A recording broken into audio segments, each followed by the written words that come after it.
এই যে বাড়িটা দেখছেন এটা পূর্ব বর্ধমানের কাটোয়া থানা এলাকার মধ্যে পড়ছে। এই দেখুন এখানে দুইজন বয়স্ক থাকে।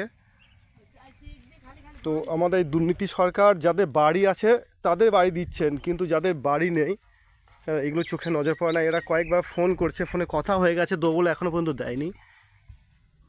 এই যে ভেঙে পড়ে যাচ্ছে, দেখে সত্যি বড় কষ্ট হচ্ছে, যার জন্য ভিডিওটা বানানো। এই যে দেখুন কখন রাত্রে কখন পড়ে যাবে, ঝড় বৃষ্টির সময় কেউ বুঝতে পারবে না, মারা পড়ে যাবে। এই তক্তার মধ্যে কোনো রকম বুড়ি বুড়ি শুয়ে থাকে।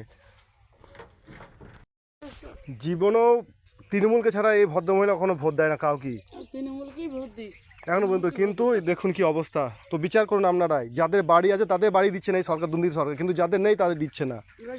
এই ত্রিপল লাগিয়ে কোনো রকমের কুড়ে ঘরে বাস করছে। তুমি কতবার ফোন করেছো তোমরা? আমরা অনেকবার ফোন করেছি। কি বলছে? সারা দিচ্ছে না, সারা দিচ্ছে না। সারা দিচ্ছে না, কত সারা দিচ্ছে না। ঠিক আছে।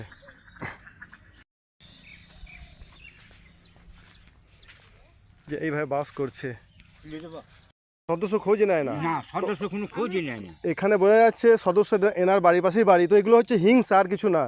যেটা ঘর দেবো এই জিনিসটা হিংসা, নিজেরা করে নিচ্ছে। এখানে যাদের ঘরে তারা করে নিচ্ছে, এখানে বহুত আছে যাদের ঘর আছে, ভেঙে ঘর তৈরি করলে পাকা ঘর, কিন্তু যাদের যে সত্যি যাদের কষ্টের মধ্যে বাস, যাদের ঘর নেই তাদের কিন্তু ঘর দিচ্ছে না এই দুর্নীতি সরকার। ঘুমোতে পারি নাই, সারা রাত ঘুমোতে পারি নাই। তো বিচার আপনারাই করুন, আমি আর কি বলবো। ঘুমোতে পারি নাই, দুই মানুষে জল ছেঁচে ছেঁচে ওপরওয়ালা আছে, কাঁদিছে। অবশ্যই সে সব কিছুই পাথর কত পাথর দেখছেন। কালকে অন্তত পাপের সাজা ভুগতে মানুষকে হবেই।